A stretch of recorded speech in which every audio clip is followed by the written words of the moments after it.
Yo, what is up, you guys? This is Firebun from the Hex channel, and I'm going to be walking you through how to use the Hex.vision site that I've created effectively.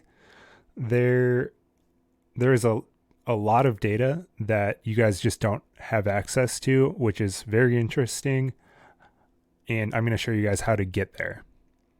So you guys can do some advanced data analytics if you want to.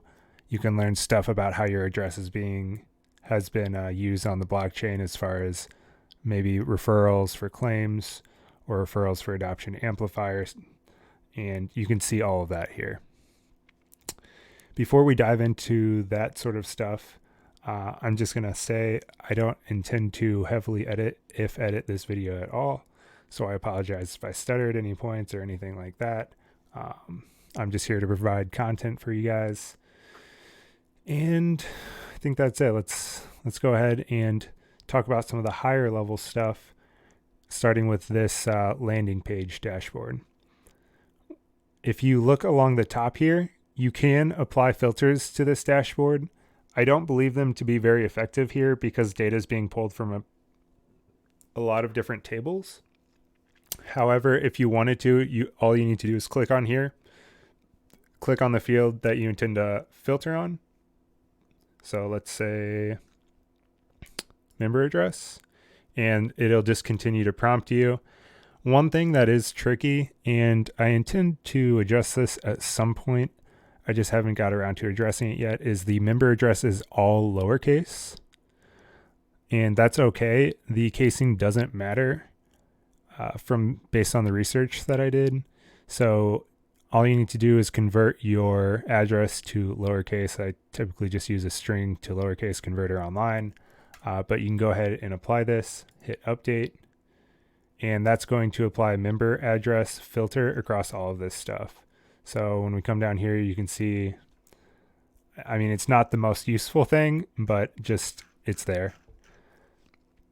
So we can go ahead and delete that. Another thing that you guys can see up here is the date range filter, and this can be adjusted if you want to look back at the history of Hex or just 30 days ago. We can go ahead and look at the second, and we'll go to 7 p.m. Eastern. See what that looks like. So this takes us further back. And one thing that you'll notice is these boxes that have a custom date range, those don't go back because obviously we want the most updated version of that information.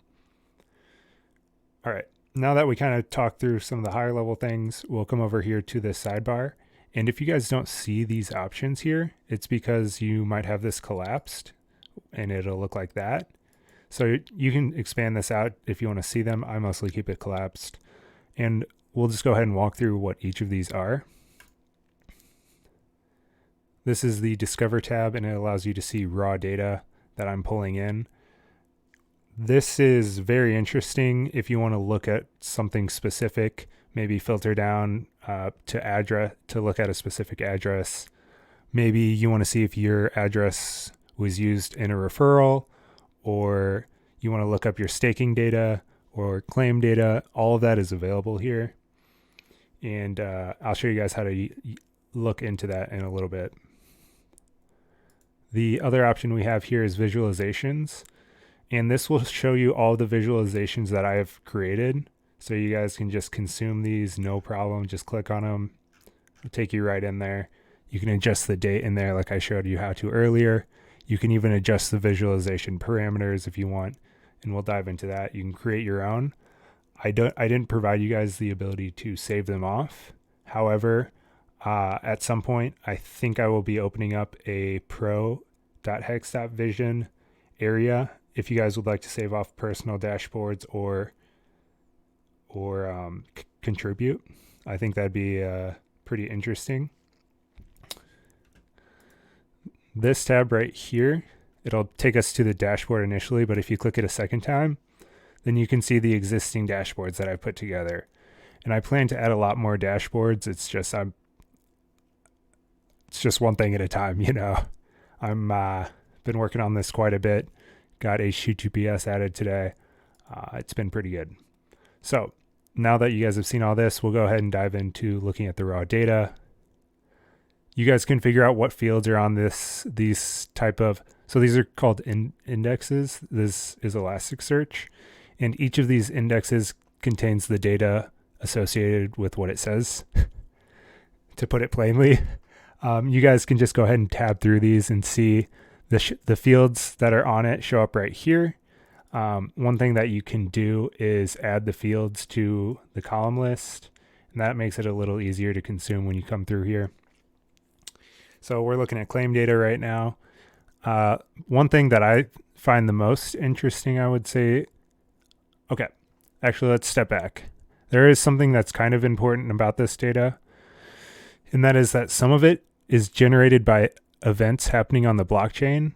That would be people entering the transform lobby, starting a stake, ending a stake, claiming. And then there's global data, and that would include our adoption amplifier and our block data. So what you'll see is these indices, they aren't very interesting. They just contain global data about the status, or not the status, just contains global data about Hex.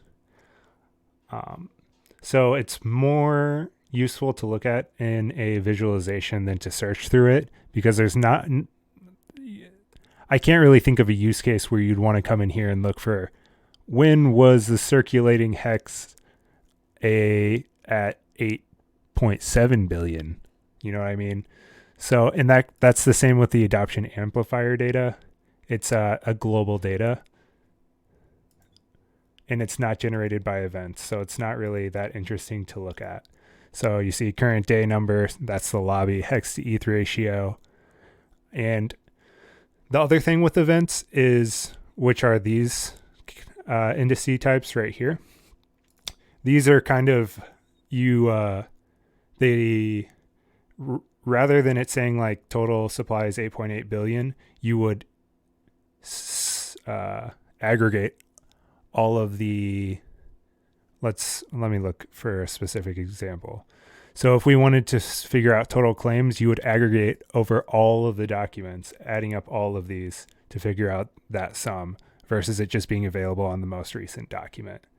And that kind of plays an important role when it comes to creating visualizations. So let's say something interesting that you might want to do is come in here. Oh, there are two different stake indices. So something that is important in Elasticsearch is the timestamp, and that's how it knows how to display the data. So this is based on the open time for the stake, and this one's based on the end time. So this is based on the end date. So if we look at these in particular, yeah, you can zoom in. Let's go ahead and remove these. I don't recall it carrying these columns over. It's kind of annoying that it does that, but this is my video, so you guys will have to bear with me. Let's see. These fields are kind of important. The expected end, that's going to be the date that you open the stake plus the staked days, and that's generated when you create the stake. The end is when you actually close the stake, and I have it set up to come back through and update this document with an actual end date. So something that's kind of interesting to do is you can see documents that have an expected end that has passed, but doesn't have an actual end. So actually, let's just go ahead and do that. So we can go end. Actually, no, let's not do this. Even easier, you can go end does not exist. And these are stakes where if we go to now, update, these are stakes that have an expected end that's now or before, but haven't been closed out yet or haven't been exited. And I think that's kind of interesting. And this is a good example of just how to apply filters, right? So you can come through here and look at the field list, and it kind of will suggest these things. One thing that is important is, so let's see, what are we're looking at stakes. So one thing that is important is you can come in here and look at your own address. So we can go look at staker address right here and equals. If you look closely here, all of these are lowercase letters, and the addresses by default that come out of MetaMask will have a mix of lower and uppercase. So you'll need to, I intend to fix this. I just haven't gotten around to it yet. But you'll be able to, if you do a string to lowercase, you can click on, you can submit it and see everything related to your address, whether you're a staker, or you can look at adoption amplifier data and see your referrals. So kind of interesting if you want to look at all of your staking data historically. Just a moment, guys. Okay. Let's see, what else we got? All right, let's go ahead. And so claim data is interesting. Stake data is interesting. Transfer, this is transfer events. You can see any incoming and outgoing. Oh my gosh. You can see any incoming and outgoing transactions that have occurred. I didn't, and I might, this is low on my priority list, but this is just based on block number and not based on, it doesn't have a time field, so it actually doesn't populate the visualization here. This is kind of difficult to look at. I would say it's more interesting from a visualization perspective again, because you could, for example, see outgoing transactions from the 0 address over time. Well, I guess over blocks. The other thing that we can look at is the transform lobby. This one's probably my favorite just because it's the most interesting. And these are these events are, as you can see, they include ETH input amount, member address, referral address, and entry ID. Entry ID is not that important for humans. It's important for the system though. One thing that we can look at here is, okay, how many people have not used the referral address? And let's go to the beginning of the lifetime. And we got 7,500 people that have entered the transform lobby that haven't used the referral address. So just like that, this is how you can apply a filter. And you can also do a reverse filter.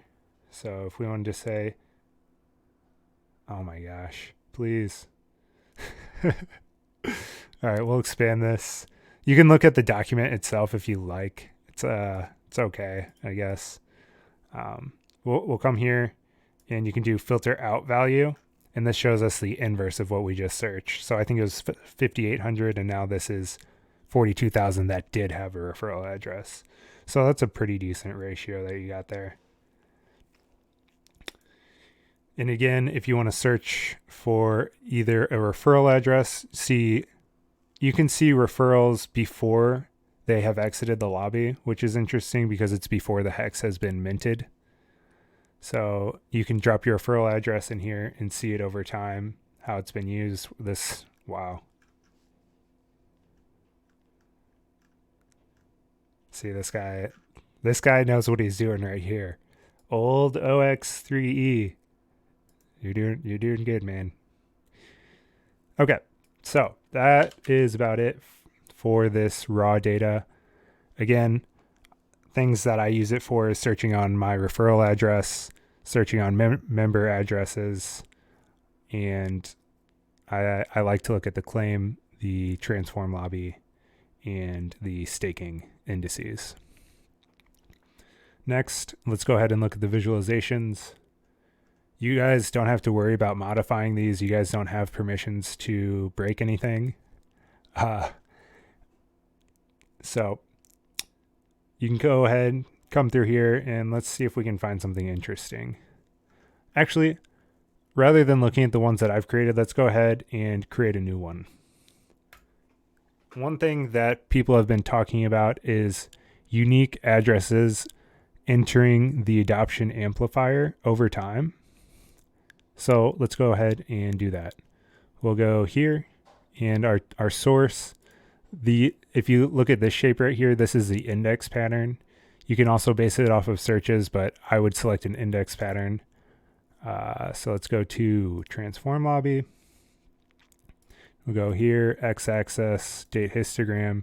This is pretty much the default every time I do this. Date histogram, and then you select your date field. And this is the count of the documents, and the documents are one-to-one with the events that were produced by users.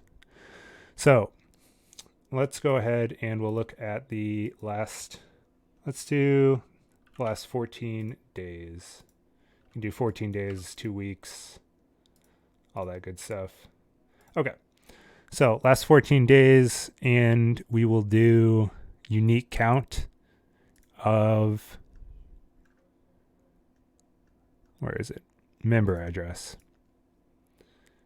So that's how you can do something like that. Minimum interval auto, you can make it smaller, more granular if you'd like. And you can see things are happening at a certain time of the day. Interesting, right? Lobby closing.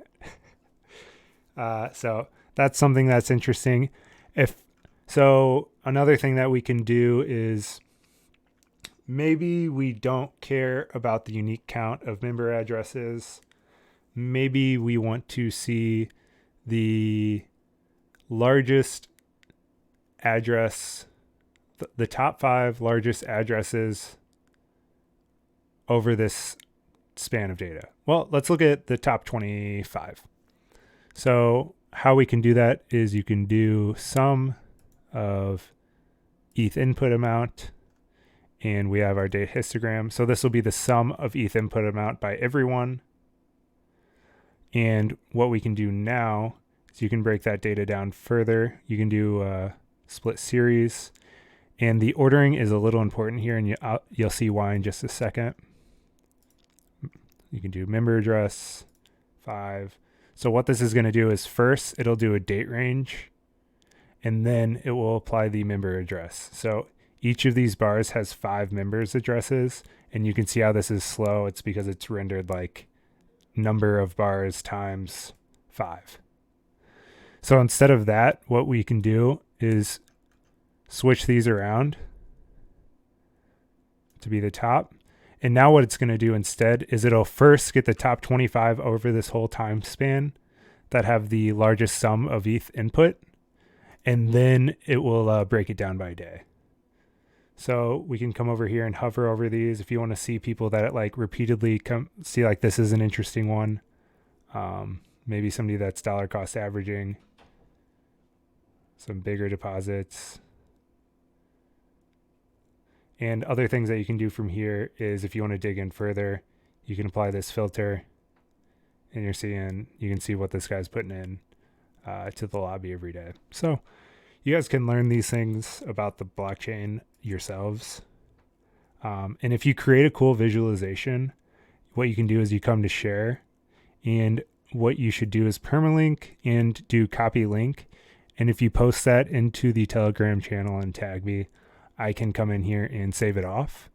Or you can just bookmark it and save it for yourself and don't share it with anybody else. Maybe you found the secret formula,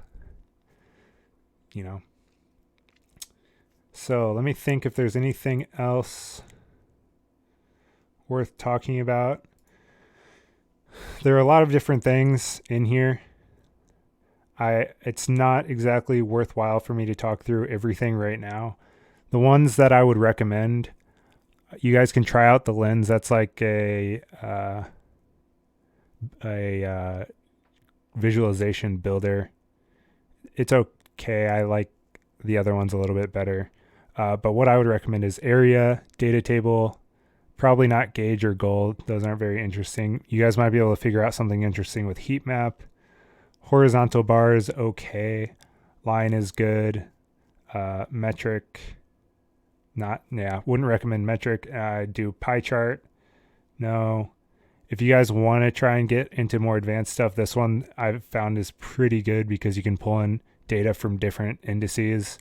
So you could pull in staking data and make that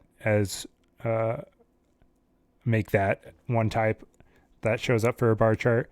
And you could also pull in vertical bar and have them side by side if you want to do some sort of comparison. Tag Cloud isn't that interesting right now. I have used it historically to look at like Twitter data. I mean, if you guys aren't familiar with tag clouds, it'll represent character or words that show up more frequently larger. So I tried applying it to like addresses, but when you're looking at a cloud of addresses, it's not really very interesting, if you know what I mean. So if you guys want to learn these, one of the things that you might do is come into here, see like TSVB. You can click on this and you can literally see how I have it customized, and maybe you guys want to figure out how to do it differently. Maybe you find a chart that's similar to what you want and then tweak it to find exactly what you're looking at. I think that would probably be worthwhile. And I think that's pretty much it. If you guys have any more questions, let me know, tag me, and I'll get back to you. I would like to open up a kind of super user area. I don't think I will make it cost anything, at least initially. I'm kind of just looking for people that learn how to use this and can actually add more value to the site while also learning things themselves. So just let me know. I'd just like to see some cool visualizations if you guys can figure out how to put them together. But this is all I got for now. Peace.